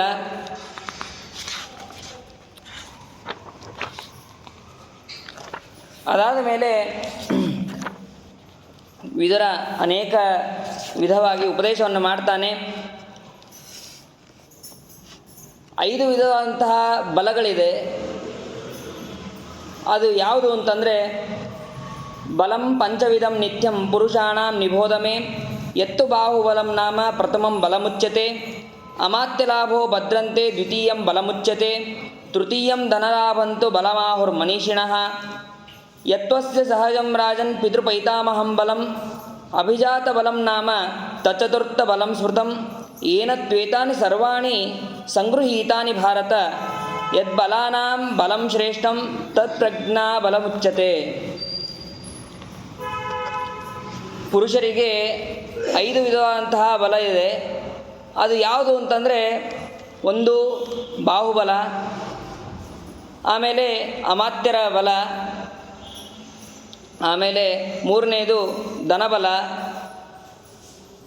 ಅದಾದ ಮೇಲೆ 4ನೇದು ಪಿತೃಪಿತಾಮಹರಿಂದ ಬಂದಂತಹ ಯಾವ ತನ್ನ ಸ್ವಂತ ಬಲ ಇದೆಯೋ ಆ ಬಲ. ಅದಾದ ಮೇಲೆ 4ನೇದ್ದು ಪಿತೃಪಿತಾಮಹರ ಬಲ. 5ನೇ ಬಲ ಈ ಎಲ್ಲ ಬಲವನ್ನು ಇಟ್ಟುಕೊಂಡು ಪ್ರಜ್ಞಾಬಲ ಯಾವುದಿದೆಯೋ ಅದು ಶ್ರೇಷ್ಠವಾದದ್ದು. ಈ 5 ಬಲಗಳು ಕೂಡ ಯಾರಲ್ಲಿದೆ? ಪಾಂಡವರಲ್ಲಿದೆ. ಹಾಗಾಗಿ ನೀನು ಅವರ ಜೊತೆ ಸಂಧಾನವನ್ನು ಮಾಡಿಕೋ ಅಂತಂದು ಮತ್ತೆ ಮತ್ತೆ ವಿದುರ ಹೇಳ್ತಾ ಇದ್ದಾನೆ.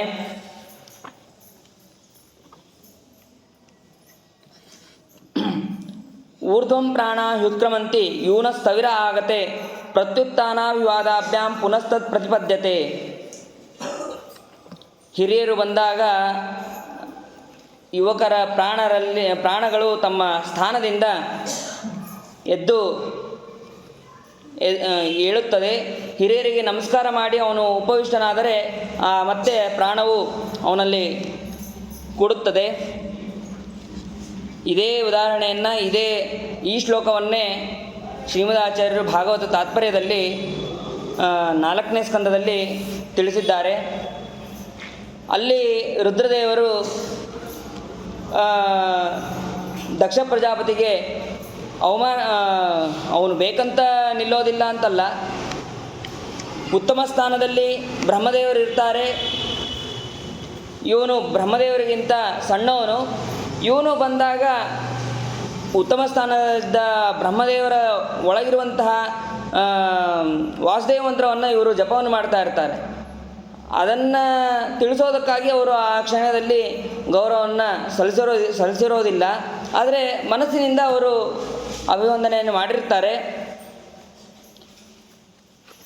ಉತ್ತಮರ ದ್ರೋಹವನ್ನು ಮಾಡಿದರೆ ಆ ದಕ್ಷ ಪ್ರಜಾಪತಿ ತನ್ನ ಶಿರಸ್ಸನ್ನು ಕಳೆದುಕೊಂಡು ಅವನು ಬೇರೆ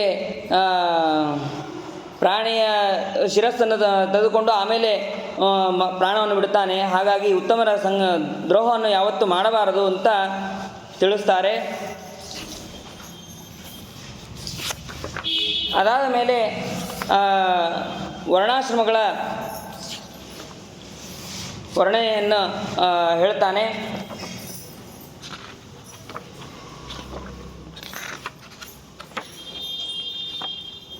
ಕರ್ಮಣ ಮನಸಾ ವಾಚ ಯದಭೀಕ್ಷ್ಣಂ ನಿಷೇವತೆ ತದೇವಾಪಹರತ್ತೇನಂ ತಸ್ಮಾತ್ ಕಲ್ಯಾಣಮಾಚರೇತ್.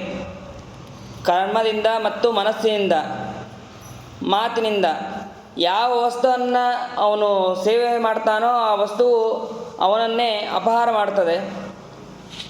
ಆದ್ದರಿಂದ ಈ 3ರಿಂದ ಅಂದರೆ ಕರ್ಮ, ಮನಸ್ಸು, ಮಾತು, ಈ 3ರಿಂದ ನಾವು ಯಾವಾಗಲೂ ಒಳ್ಳೆಯ ಕೆಲಸವನ್ನೇ ಮಾಡಬೇಕು ಅಂತ ಆ ವಿದುರ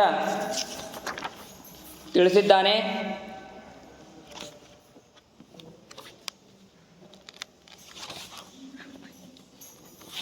ಅದಾದ ಮೇಲೆ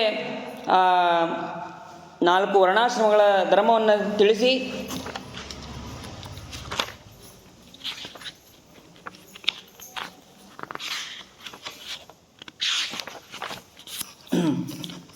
ನಿತ್ಯೋದಕಿ ನಿತ್ಯ ಯಜ್ಞೋಪವೀತಿ ನಿತ್ಯ ಸ್ವಾಧ್ಯಾಯಿ ಪತಿತಾನ್ ನಾವರ್ಜಿ ಸತ್ಯಂ ಬ್ರುವನ್ ಗುರವೇ ಕರ್ಮ ಕುರ್ವನ್ ನ ಬ್ರಾಹ್ಮಣ ಚ್ಯುವತೆ ಬ್ರಹ್ಮಲೋಕಾತ್. ನಿತ್ಯದಲ್ಲಿ ಸ್ನಾನ ಮಾಡುವವನು, ಯಜ್ಞೋಪವೀತವನ್ನು ಧರಿಸಿದವನು ಮತ್ತು ನಿತ್ಯವೂ ವೇದಾಧ್ಯಯನ ಮಾಡುವವನು, ಪತಿತಾನ್ನವನ್ನು ಬಿಟ್ಟವನು, ಯಾವಾಗಲೂ ಸತ್ಯವನ್ನು ಹೇಳುವವನು, ಗುರುಗಳು ಹೇಳಿದಂತಹ ಕರ್ಮವನ್ನು ಮಾಡುವವನು ಬ್ರಾಹ್ಮಣನು. ಅವನು ಬ್ರಹ್ಮಲೋಕದಿಂದ ನಾಶ ಹೊಂದೋದಿಲ್ಲ ಅಂತ ಹೇಳ್ತಾರೆ. ಅದೇ ರೀತಿಯಾಗಿ ವೇದವನ್ನು ಅಧ್ಯಯನವನ್ನು ಮಾಡಿ ತಮಗೆ ಯೋಗ್ಯವಾದಂತಹ ಕರ್ಮಗಳನ್ನು, ಅಗ್ನಿಗಳಲ್ಲಿ ಯಜ್ಞಗಳನ್ನು ಮಾಡಿ ಪ್ರಜೆಗಳನ್ನು ಪಾಲನೆ ಮಾಡಿ ಗೋಬ್ರಾಹ್ಮಣರ ಸಲುವಾಗಿ ಯುದ್ಧದಲ್ಲಿ ಶಸ್ತ್ರದಿಂದ ಹತನಾಗುವ ಕ್ಷತ್ರಿಯನು ಸ್ವರ್ಗವನ್ನು ಪಡೆಯುತ್ತಾನೆ. ವೈಶ್ಯನಾದವನು ತನಗೆ ಯೋಗ್ಯವಾದಂತಹ ಅಧ್ಯಯನವನ್ನು ಮಾಡಿ ಬ್ರಾಹ್ಮಣರಿಗೆ ಹಾಗೂ ಕ್ಷತ್ರಿಯರಿಗೆ ತನ್ನನ್ನು ಯಾರು ಆಶ್ರಯಿಸುತ್ತಾರೋ ಅವರಿಗೆ ಯೋಗ್ಯವಾದ ಕಾಲದಲ್ಲಿ ಧನವನ್ನು ಬಿಟ್ಟು 3 ವೇದಗಳ ತ್ವರೆಯಿಂದ ಪವಿತ್ರವಾದಂತಹ ಧೂಮವನ್ನು ಆಘ್ರಾಣಿಸಿ ಮರಣವನ್ನು ಹೊಂದಿದರೆ ಅವನು ಸ್ವರ್ಗದಲ್ಲಿ ಸುಖವನ್ನು ಅನುಭವಿಸುತ್ತಾನೆ. ಅದೇ ರೀತಿಯಾಗಿ ಶೂದ್ರನು ಕೂಡ ಕ್ರಮವಾಗಿ ಬ್ರಾಹ್ಮಣ, ಕ್ಷತ್ರಿಯ, ವೈಶ್ಯವರ್ಣದವರನ್ನು ಸೇವೆ ಮಾಡಬೇಕು. ಆ ಸೇವೆಯಿಂದ ಅವರೇನಾದರೂ ಸಂತೋಷಗೊಂಡರೆ ಆ ಸಂತೋಷದಿಂದಲೇ ಅವನ ಪಾಪಗಳೆಲ್ಲವೂ ಕೂಡ ಕಳೆದು ಅವನು ಕೂಡ ಸುಖವನ್ನು ಅನುಭವಿಸುತ್ತಾನೆ ಅಂತ 4 ವರ್ಣಗಳನ್ನು ತಿಳಿಸಿ ಮುಂದೆ ಮತ್ತೆ ಧೃತರಾಷ್ಟ್ರ ಕೇಳ್ತಾನೆ, ನನಗೆ ಇನ್ನೂ ಏನಾದರೂ ಹೇಳೋದು ಉಳಿದಿದ್ದರೆ ಅದನ್ನು ಹೇಳು ಅಂತ ಕೇಳ್ತಾನೆ. ಆವಾಗ ವಿದುರ ಹೇಳ್ತಾನೆ, ನಾನು ಶೂದ್ರ ಯೋನಿಯಲ್ಲಿ ಹುಟ್ಟಿದವನು, ಇದಕ್ಕಿಂತ ಜಾಸ್ತಿಯಾಗಿ ನಾನು ಹೇಳೋದಕ್ಕೆ ಸಾಧ್ಯ ಇಲ್ಲ, ನಾನು ಹೇಳೋದಕ್ಕೂ ಆಗೋದಿಲ್ಲ ಅಂತ ವಿದುರ ಹೇಳ್ತಾನೆ. ನನಗೆ ಇನ್ನೂ ತಿಳಿಯಬೇಕೆಂಬ ಆಸೆ ಇದೆ, ಆದರೆ ಏನು ಮಾಡಲಿ ಅಂತ ಗೊತ್ತಾಗ್ತಾ ಇಲ್ಲ ಅಂತ ಹೇಳಿದಾಗ ಇದಕ್ಕೆ ಸನತ್ಕುಮಾರರನ್ನು ನಾನು ಕರೀತೇನೆ. ಅವರು ನಿನಗೆ ನಿನ್ನ ಪ್ರಶ್ನೆಗಳು ಏನೇನಿದೆಯೋ ಎಲ್ಲ ಸಂದೇಹಕ್ಕೂ ಅವರು ಪರಿಹಾರವನ್ನು ಮಾಡ್ತಾರೆ ಅಂತ ಹೇಳಿದಾಗ ಅವರನ್ನು ನಾನು ಹೇಗೆ ಕರೆಯೋದು ಅಂತಂದಾಗ ವಿದುರನೇ ಧೃತರಾಷ್ಟ್ರನಿಗೋಸ್ಕರ ಅವರನ್ನು ಧ್ಯಾನ ಮಾಡಿ ಅವರನ್ನು ಕರೆಯುತ್ತಾನೆ. ಕರೆದಾಗ ಸನತ್ಸುಜಾತರು ಬರ್ತಾರೆ. ಸನತ್ಸುಜಾತರು ಬಂದು ಈ ಧೃತರಾಷ್ಟ್ರನಿಗೆ ಎಲ್ಲ ಪ್ರಶ್ನೆಗಳಿಗೂ ಕೂಡ ಉತ್ತರವನ್ನು ಕೊಡ್ತಾರೆ. ಈ ಸನತ್ಸುಜಾತಿಯ ಪರ್ವ ಅಂತನ್ನೋದು ತತ್ವದಿಂದ ತುಂಬಿದ್ದು. ಇದನ್ನು ತಿಳ್ಕೊಳ್ಳೋದಕ್ಕೆ ಬಹಳ ಕಷ್ಟ. ಆದರೂ 1-2 ಮಾತನ್ನು ತಿಳಿಯುವ ಪ್ರಯತ್ನವನ್ನು ಮಾಡೋಣ.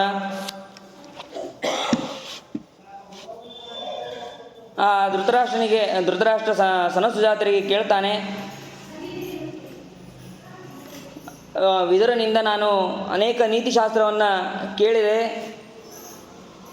ಕೇಳಿದರೂ ಕೂಡ ನಾನು ಪ್ರಾರಬ್ಧ ಕರ್ಮದಿಂದ ನಾನು ದುಷ್ಟನಾದಂತಹ ದುರ್ಯೋಧನನಲ್ಲಿ ಸ್ನೇಹ ಮಾಡುವ ಬುದ್ಧಿ ಉಂಟಾಗಿದೆ. ತತ್ವಜ್ಞಾನವನ್ನು ಕೊಡುವಂತಹ ನೀವು ನನಗೆ ಭಗವಂತನ ಬಗ್ಗೆ ವಿಶೇಷವಾಗಿ ಅವನ ಮಹಿಮೆಯನ್ನು ತಿಳಿಸಬೇಕು ಅಂತ ಸನತ್ಸುಜಾತರಿಗೆ ಕೇಳಿದಾಗ ಅವರು ಅನೇಕ ವಿಧವಾಗಿ ಉಪದೇಶವನ್ನು ಮಾಡ್ತಾರೆ.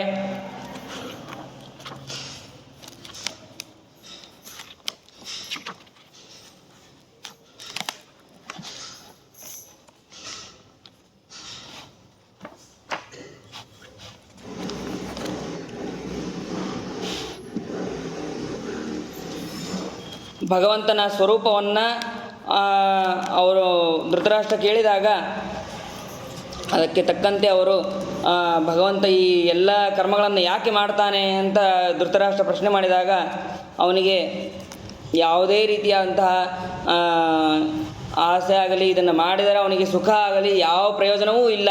ಅದನ್ನು ಸೂತ್ರಗಳಲ್ಲಿ ಶ್ರುತಿ ಸ್ಮೃತಿಗಳಲ್ಲಿ ಬೇಕಾದಷ್ಟು ತಿಳಿಸಿದ್ದಾರೆ. ಅದನ್ನೇ ಇಲ್ಲಿ ಧೃತರಾಷ್ಟ್ರನಿಗೆ ತಿಳಿಸಿ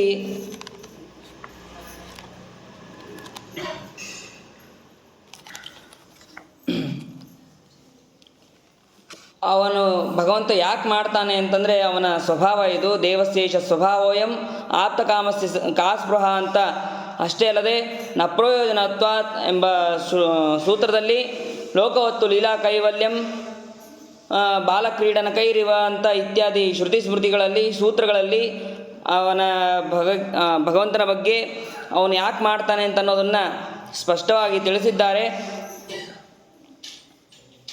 ಈ ಅನಾದಿ ಸಿದ್ಧವಾದಂತಹ ಈ ಕರ್ಮಗಳನ್ನು ಅವನು ಲೋಕಕ್ಕಾಗಿ ಮಾಡುತ್ತಾನೆ. ಇದರಿಂದ ಅವನಿಗೆ ಯಾವುದೇ ರೀತಿಯಾದಂತಹ ಪ್ರಯೋಜನ ಇಲ್ಲ. ಇದನ್ನೇ ಭಾಗವತದ ಆದಿಯಲ್ಲೂ ಕೂಡ ನಮಗೆ ತಿಳಿಸಿದ್ದಾರೆ.